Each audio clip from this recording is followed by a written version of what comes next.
주님의 은혜와 사랑 안에서 수예배 나오게 계심에 감사드리며 매일매일의 삶이 주님의 은혜와 사랑 안에 주님 하나님의 뜻 가운데 살아가시는 세면선교회 모든 성도님들 되시길 소망합니다. 오늘은 고난과 회복의 은혜라는 제목으로 함께 말씀을 전하려고 합니다.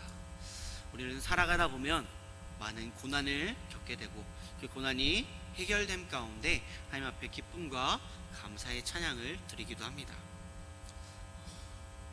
제가 하루는 길을 걷다가 목적지 가는 길이 한 20분 정도 남는 거리였어요. 그런데 배에서 신호가 오기 시작하는 겁니다.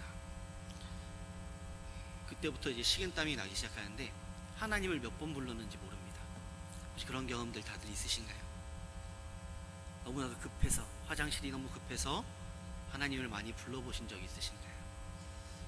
한 10분 정도 가다가 이거 진짜 성인 되고 나서 큰 일을 저지르겠다 싶어서 주변에 찾았어요. 요즘 건물들의 1층 화장실은 다 문이 잠겨 있는 거 아시나요? 저는 몰랐어요.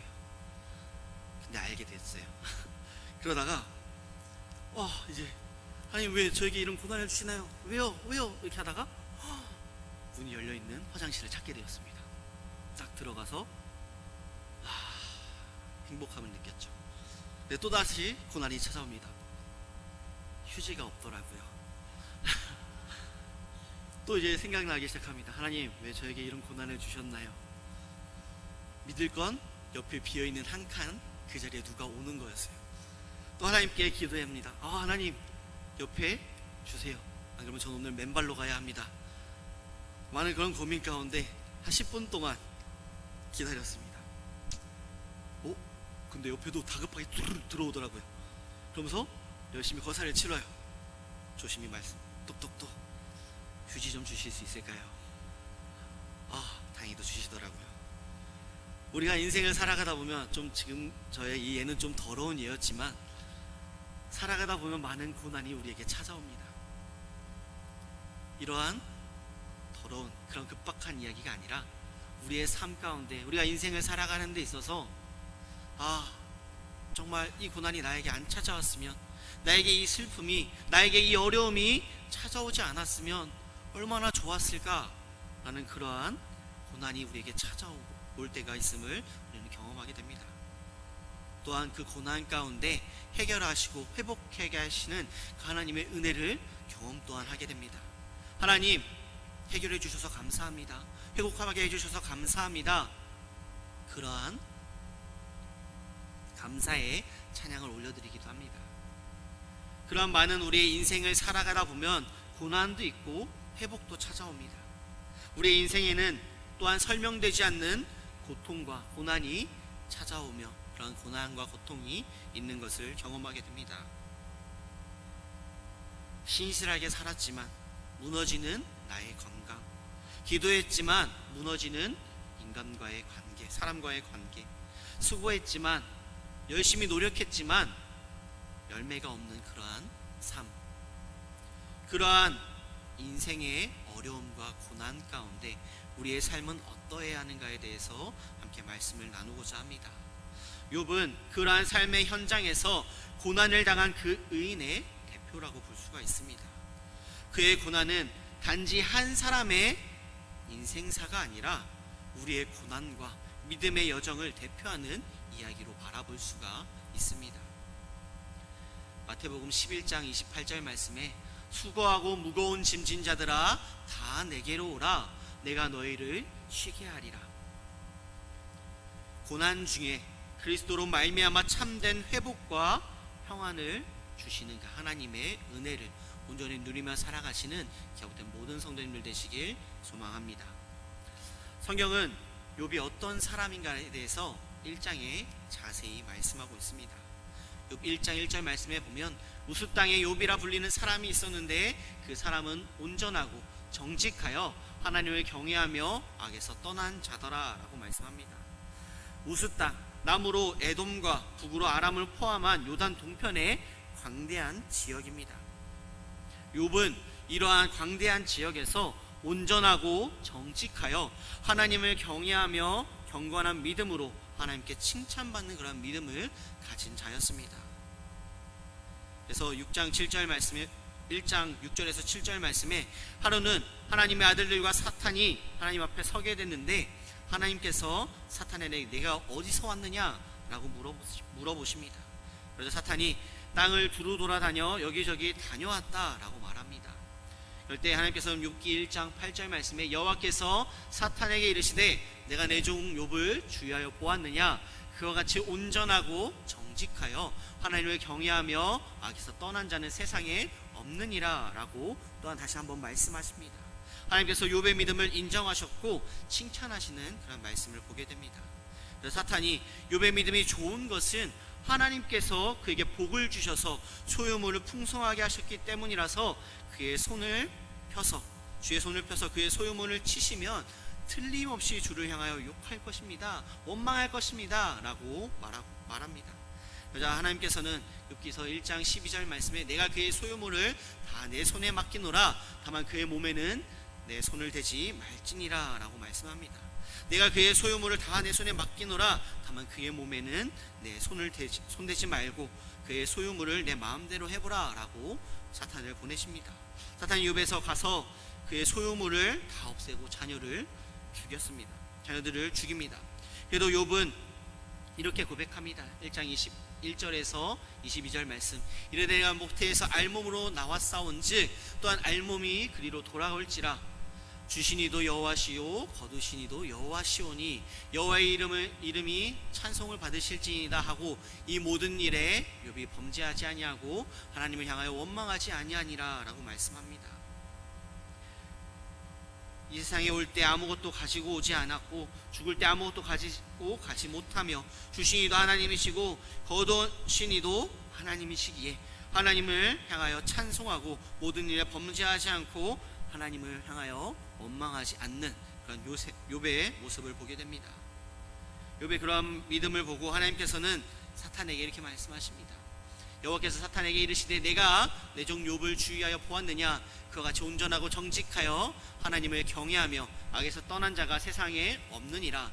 내가 나를 충동하여 까닭 없이 그를 치게 하였어도 그가 여전히 나를 자기의 온전함을 굳게 지켰느니라 라고 말씀합니다. 이 말씀과 같이 온전하고 정직하여 하나님을 경외하며 경건한 그 욥의 믿음을 하나님께서 칭찬하셨습니다. 우리가 생각하기에 욥의 이야기는 여기서 끝나면 너무나도 좋을 것 같습니다. 그러나 어떠한가요? 온전하고 정직하여 하나님을 경외하며 악에서 떠난 자인 그 의인 욥에게도 고난이 찾아오는 것을 말씀하고 있습니다.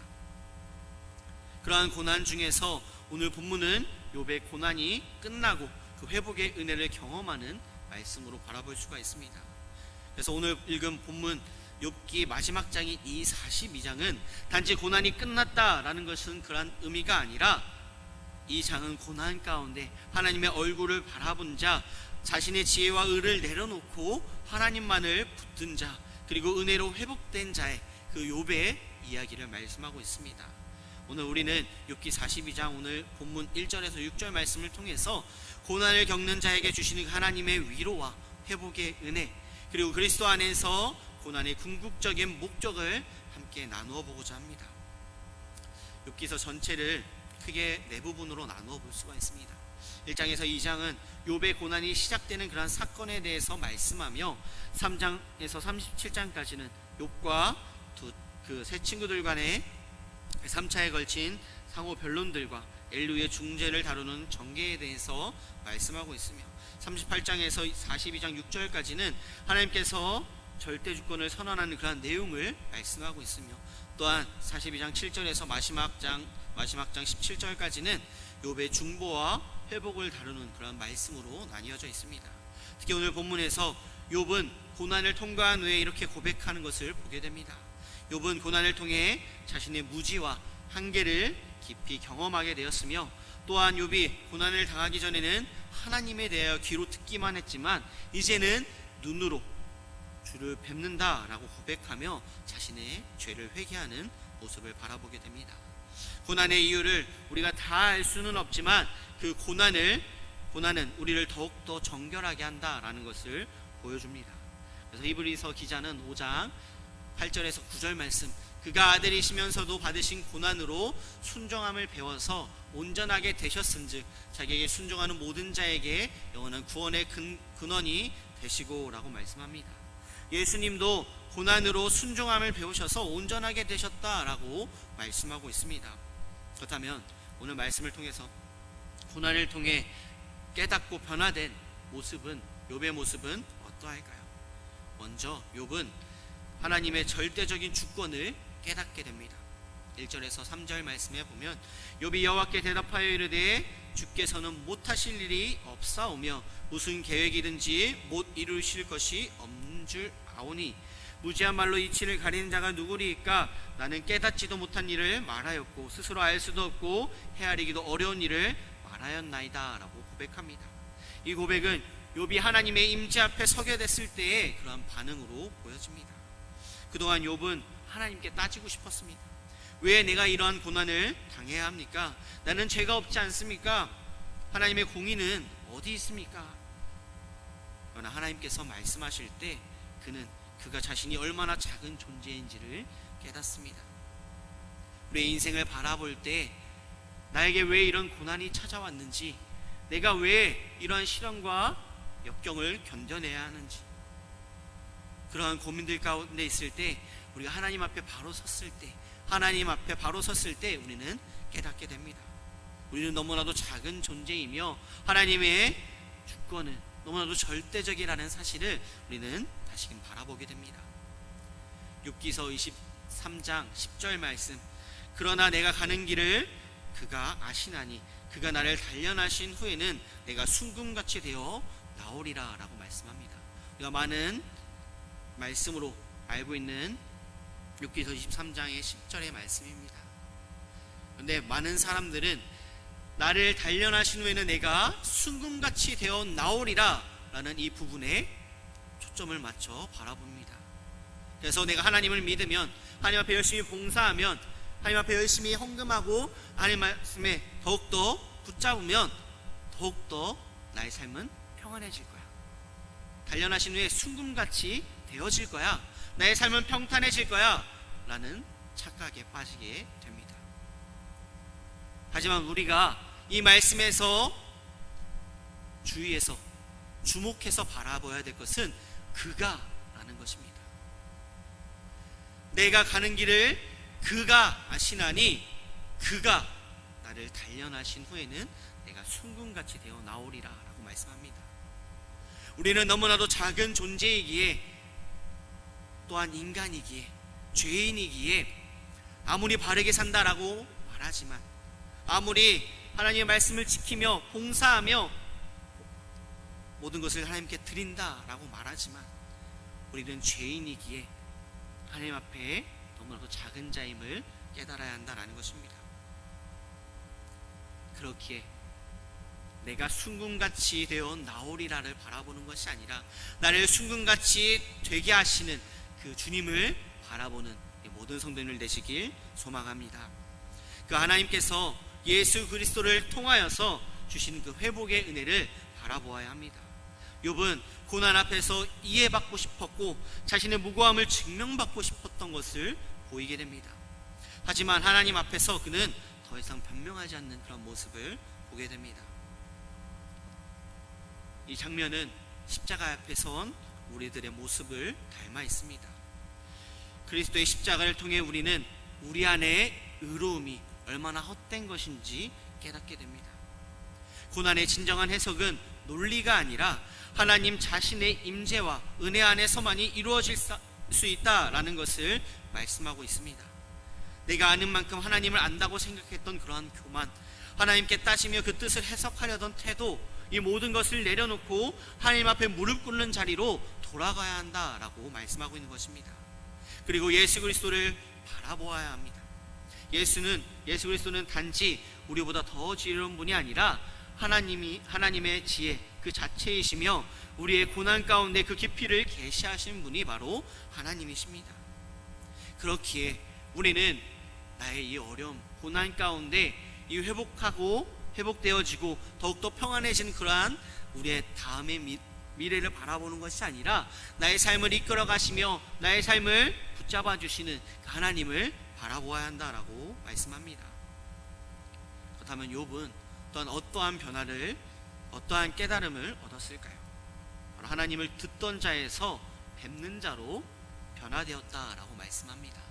욥기서 42장 오늘 본문 4절에서 5절 말씀, 내가 말하겠사오니 주는 들으시고 내가 주께 묻겠사오니 주여 내게 알게 하옵소서. 내가 주께 대하여 귀로 듣기만 하였사오나 이제는 눈으로 주를 배옵나이다 라고 말씀합니다. 이 본문은 욥기의 정점으로 바라볼 수가 있습니다. 구약에서 가장 깊은 그 신앙의 고백 중에 하나로 보여질 수 있습니다. 욥은 이제까지 하나님에 대하여 듣기만 했던 자였습니다. 하지만 고난과 하나님의 계시를 통해서 그는 하나님을 눈으로 보는 그러한 자리까지 나아가게 됩니다. 귀를 듣는 것은 이론적이고 간접적인 그러한 신앙으로 바라볼 수 있지만, 눈으로 보는 것은 인격적이고 체험적인 신앙을 의미합니다. 그렇게 욥은 하나님과의 친밀한 교제 가운데로 나아갔으며 그는 고난 속에서도 오히려 하나님을 더 깊이 경험하는 그러한 경험을 하게 됩니다. 이와 같이 하나님은 보이지 않는 분이시지만 예수 그리스도 안에서 우리가 하나님을 뵐 수 있게 하셨습니다. 요한복음 1장 18절 말씀, 본래 하나님을 본 사람이 없으되 아버지 품속에 있는 독생하신 하나님이 나타내셨느니라 라고 말씀합니다. 예수 그리스도를 통해서 우리는 하나님의 영광을, 하나님의 은혜를 바라볼 수가 있습니다. 욥은 구약의 시대에 하나님을 보았다라고 고백하였고, 우리는 이 신약의 세대에 살고 있는 우리는 예수 그리스도를 통해서 하나님을 본 자들입니다. 예수님은 보이지 않던 하나님을 보여주신 분임을 우리는 잊지 않고, 십자가에서 하나님의 사랑과 의와 지혜와 주권이 한꺼번에 드러남을 우리는 깨닫고 온전히 주님을 바라본 가운데 하나님 앞에 나아가는 우리 모든 성도님들 되시길 소망합니다. 욥이 고난을 통해서 하나님을 보게 되었듯이 우리는 그리스도의 고난과 십자가를 통해서 하나님을 가장 선명하게 만나게 됩니다. 그리스도의 십자가는 단지 고난의 끝이 아니라 하나님 자신을 보여주는 계시의 자리임을 우리는 잊지 말아야 합니다. 하나님을 듣던 자에서 뵙는 자로 변화된 욥, 또한 욥은 어떠한 변화와 깨달음을 얻게 되었을까요? 하나님의 임재 앞에서 회개하였다라고 말씀합니다. 6절 말씀, 그러므로 내가 스스로 거두어드리고 티끌과 재 가운데에서 회개하나니 라고 말씀합니다. 이 회개는 단지 과거의 불경한 그런 말을 후회하는 것이 아닙니다. 욥은 고난 때문에 회개하는 것이 아니라 바로 하나님을 바로 알게 되었기 때문에 회개하게 되었습니다. 무슨 말씀일까요? 하나님의 영광 앞에서 자신의 존재 전체를 낮추고 무너뜨리는 회개였다라는 것입니다. 잘못한 것을 회개하는 그런 회개가 아닌, 쉽게 말하면 하나님의 영광 앞에서 나는 너무나도 작은 존재이기에 나의 모든 것을 다 낮추고 내 생각, 내 지식, 세상의 방법들을 다 내려놓고 낮추고 무너뜨리는 그런 회개라는 것을 말씀합니다. 진정한 회개는 하나님의 형벌을 두려워해서가 아닌 하나님의 거룩함을 보았을 때 이루어집니다. 욥의 회개는 진정한 예배의 시작으로 바라볼 수가 있습니다. 하나님을 보고 나서 그는 더 이상 설명을 요구하지 않습니다. 그는 단지 자신을 부인하고 하나님의 은혜에 머물며 하나님 앞에 무릎 꿇으며 회개하며 나아갔습니다. 이 회개는 결국 우리를 예수 그리스도의 십자가 아래로 이끈다라는 것입니다. 우리는 고난의 의미를 다 이해하지 못하지만 그 고난 속에서의 하나님의 사랑을, 하나님의 거룩함을, 또한 하나님의 자비를 바라보게 됩니다. 욥의 이 짧은 고백은 신앙의 모든 여정에 도달해야 할 자리를, 우리의 신앙을 바라보게 합니다. 하나님 앞에서 우리의 지식은 무너져야 합니다. 귀로 듣던 하나님은 그리스도 안에서 눈으로 보는 하나님이 되셔야 하며, 참된 회개는 고난 때문이 아니라 하나님을 보기 때문에 일어나는 반응이다라는 것입니다. 십자가는 우리의 모든 질문에 대한 직접적인 대답을 주시지 않을 수 있습니다. 하지만 십자가는 그 질문보다 크신 하나님 자신을 보여주십니다. 욥이 그렇게 하나님을 보았고, 또한 우리도 그리스도 안에서 하나님을 뵙는 그러한 믿음의 삶이 되시길 소망합니다. 이렇게 하나님을 바라보며 나아가는 그런 욥의 모습 가운데, 낮아짐을 통해서 하나님 앞에 회개하는 욥의 모습 가운데 하나님은 그의 삶을, 그의 인생을, 그의 바라보는 시선을 회복시켜 주십니다. 그냥 있는 것이 아니라 하나님께서는 하나님 앞에 바로 선 자들을 바로 세워가 주십니다. 또한 회복시켜 주시며 평안의 길로 인도하 가십니다. 제가 좋아하는 말씀 찬양 중에 주님 손잡고 일어서세요 라는 찬양이 있습니다. 아시나요? 마치 저의 모습과 같더라고요. 너무나도 힘들고 어려운 그런 고난 가운데, 아니면 우리 성도님들 개개인 한 분 한 분마다 겪고 있는 그런 어려움과 고난 가운데 왜 나만 겪는 고난이냐고 불평하지 마세요. 고난의 뒤편에 있는 주님이 주실 축복 미리 보면서 감사하세요. 왜 이런 슬픔 찾아왔는지 원망하지 마세요. 당신이 잃은 것보다 주님께 받은 은혜 더욱 많음에 감사하세요. 너무 견디기 힘든 지금 이 순간에도 주님이 일하고 계시잖아요. 남들은 지쳐 앉아 있을지라도 당신만은 일어서세요. 힘을 내세요. 힘을 내세요. 주님이 손잡고 계시잖아요. 주님이 나와 함께함을 믿는다면 어떤 고난도 역경도 견딜 수 있잖아요 라고 고백합니다.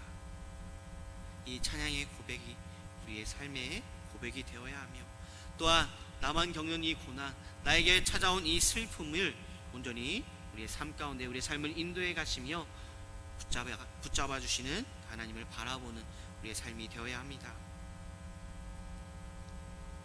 말씀을 정리하고자 합니다. 욥의 고난은 설명되지 않습니다. 하나님께서 그 가운데 함께 하심을 보여주십니다. 그의 회복은 재산이나 건강의 회복뿐만이 아니라 하나님 자신을 보게 된 회복, 회개를 통한 하나님과의 관계의 회복이었습니다. 우리 역시 인생의 고난 속에서 하나님의 뜻을 다 이해하지 못할지라도 고난의 끝자락에서 하나님을 바라보게 될 때에 우리는 이해보다 더 큰 은혜의 회복을 누릴 수 있게 됩니다. 그것이 바로 십자가에 시작된 회복임을 잊지 않고, 그리스도께서 고난 받으셨기에 우리는 어떠한 고난에서도 하나님의 얼굴을 바라볼 수가 있습니다. 그 은혜를 누리며 살아가시는 갸우된 모든 성도님들 되시길 소망합니다. 기도하시겠습니다. 사랑과 은혜가 충만하신 아버지 하나님, 욥의 고난 가운데 힘들고 넘어지고 지친 가운데 주님을 바라보며 오늘 주님 앞에 배우며 주님을 바라보며 주님 앞에 회개하며 무릎 꿇으며 나아가는 이 욥의 믿음과 같이 이 믿음의 삶이 우리의 삶의 고백이 되게 하여 주시어서 온전히 주님만을 바라보며 주님 앞에 무릎 꿇으며 회개하며 나아갈 수 있는 우리의 삶이 될 수 있도록 주님께서 함께하여 주시옵소서. 우리의 삶을 주관하시며 인도해 가시는 줄 믿사옵고 바라오며 사랑하신 예수님의 이름으로 기도드립니다.